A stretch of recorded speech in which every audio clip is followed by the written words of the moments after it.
ఎక్కువ తక్కువ చెప్పేదేం లేదు. అన్న వాళ్ళు అన్ని విషయాలు చెప్పినారు.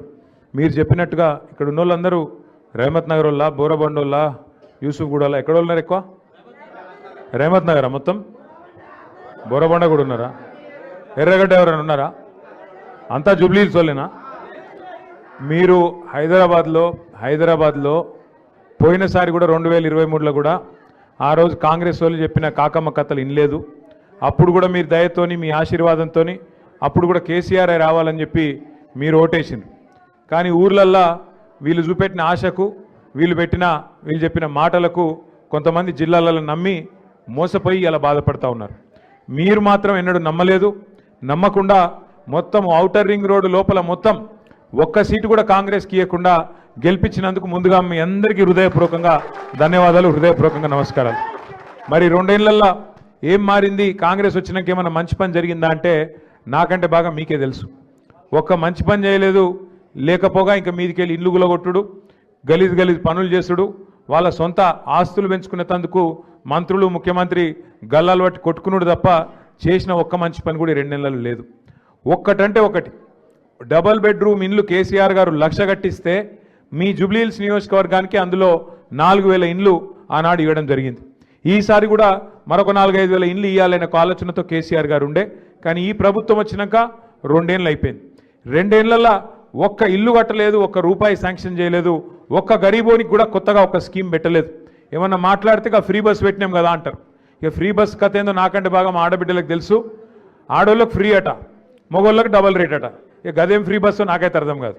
ఆడోళ్ళకేమో ఫ్రీ అట, మళ్ళీ మీ ఇంట్లో ఉండే మగోళ్ళకి మాత్రం డబుల్ టికెట్. దాంతో ఏం లాభం ఉంటుంది? కుడి చేత్తో ఇచ్చినట్టు ఎడమ చేత్తోని గుంజుకున్నట్టు. కాబట్టి అది తప్ప చేసిందేం లేదు. కొత్త కథ చెప్తున్నారు. జూబ్లీహిల్స్లో కాంగ్రెస్ గెలిస్తేనే డెవలప్మెంట్ అవుతుంది అని మాట్లాడుతారు. మీకు కొద్దిగా పక్కకు ఎక్కువ దూరం లేదు, ఒక 4 కిలోమీటర్ల అవతలకి సికింద్రాబాద్ కంటోన్మెంట్ కాన్స్టిట్యున్సీ ఉన్నది. కంటోన్మెంట్లో సంవత్సరంన్నర కిందట అక్కడ మన ఎమ్మెల్యే గారు చచ్చిపోయింది. అక్కడ మన లాస్యా నందిత చచ్చిపోతే అక్కడ ఎలక్షన్ వచ్చింది అప్పుడు, పార్లమెంట్ అప్పుడు. అక్కడ కూడా ఇటువంటి కథలే చెప్పిండ్రు. 6,000 డబుల్ బెడ్రూమ్ ఇల్లు కట్టిస్తా అని చెప్పిండు ఒక మంత్రి. ఇంకొక ఆయననేమో 1,000 కోట్లు ఇస్తా అని చెప్పిండు. మీ అందరు నేను అడుగుతున్నా, జర్రంత అవతలకి మీ దోస్తులు ఉంటారు, మీ చుట్టాలు ఉంటారు, కాదంటే మీకు తెలిసిన వాళ్ళు ఉంటారు. కొద్దిగా అవతలకి ఎక్కువ దూరం లేదు, 2-3 కిలోమీటర్ల అవతలకి. ఒక్కసారి కంటోన్మెంట్లోనే అడుగురి. గెలిచి 70 ఓట్లు పడ్డాక ఈ రోజు వరకు రూపాయి శాంక్షన్ అయిందా ఒక్కసారి అక్కడ ఉన్న వాళ్ళని అడగండి.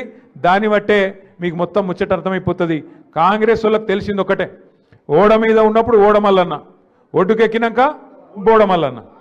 ఒడ్డుకు ఎక్కాలే, ఇక తర్వాత జంపు కొట్టాలే, మళ్ళీ ఎవ్వడు కనబడాడు.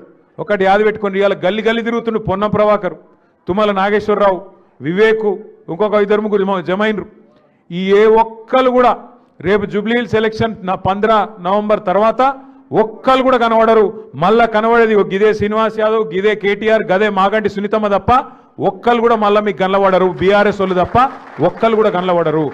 మీరు కార్పొరేటర్ ఎన్నికల్లో గెలిపించింది బీఆర్ఎస్ని, ఎమ్మెల్యే ఎన్నికల్లో గెలిపించింది బీఆర్ఎస్ను. మీ అందరికీ మాటిస్తున్నాం, మీరు చెప్పిన విషయాలు డబల్ బెడ్రూమ్ ఇల్లు ఇంకా కొన్ని ఉన్నాయి, ఇప్పిమన్నారు. కొట్లాడి అవి కేసీఆర్ కట్టిన ఇండ్లు గల్లా పట్టుకొని, కాంగ్రెస్ వల్ల గల్లా పట్టుకొని అవసరమైతే నాడి వీధిలో గుంజి మీకు ఇండ్లు ఇప్పించే బాధ్యత మాది అనే మాట నేను మీకు విజ్ఞప్తి చేస్తా ఉన్నా. భయపడే అవసరం లేదు. ఎవ్వని మెహర్బానీ మనకు అవసరం లేదు. బరాబర్ ప్రజాస్వామ్యంలో ప్రజలే న్యాయ నిర్ణేతలు, ప్రజలే కింగులు. కాబట్టి మీరు ఏది కావాలనుకుంటే గది చేయాల్సిందే గవర్నమెంట్. గల్లవట్టి తీసుకుందాం, భయపడే అవసరం లేదు. రెండో మాట మీకు నేను చేసే విజ్ఞప్తి, మీరు అడిగినారు, పల్లా గారు చెప్పినారు, గురుకులాల్లో సీట్లు, అట్లాగే మనకు రాజకీయంగా ప్రాతినిధ్యం, ఇవన్నీ కూడా చెప్పినారు. తమ్ముడు వెంకటేష్ గారు కార్పొరేటర్గా ఉన్నారు, ఇంకొంతమంది కార్పొరేటర్లు కావాలని చెప్పి రాజలక్ష్మి గారు కూడా చెప్పినారు. అట్లాగే ఐలమల్లు గారు చెప్పినారు. తప్పకుండా భవిష్యత్తులో వడ్డెరలకు రాజకీయంగా ప్రాతినిధ్యం ఇవ్వడానికి అన్ని రకాలుగా పెద్దలు కేసీఆర్ గారితో మాట్లాడి శాయశక్తిలో మా ప్రయత్నం చేస్తాం. చివరికి నేను చెప్పేది ఒకటే ఒక్క ముచ్చట, ఇవాళ కేసీఆర్ గారు ఎన్నడూ కూడా మతం పేరు మీదనో కులం పేరు మీదనో రాజకీయం చేయలే. గరీబులను తిరిగి చూసిండు. అందరి గరీబుల కడుపు నింపే ప్రయత్నం కేసీఆర్ గారు చేసిరు. 200 ఉన్న పెన్షన్ను 2000 చేసిండు.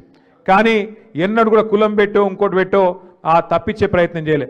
ఇలా ఒక మంచి ప్రపోజల్ మీరు పెట్టిండ్రు, అన్ని చేతి వృత్తులకు ఇస్తురు, 50 ఏళ్ళకే మాకు కూడా ఇవ్వాలే వడ్డెర సోదరులకు అన్నారు. తప్పకుండా ఆ విషయం కూడా పార్టీలో చర్చించి వచ్చే ఎలక్షన్లు ఎట్లాగూ కేసీఆర్ గారు ముఖ్యమంత్రి అవుతారు, మీకు తెలుసు, నాకు తెలుసు, అందరికెరికే. ఆ ఆలోచన కూడా తప్పకుండా చేసుకుందాం.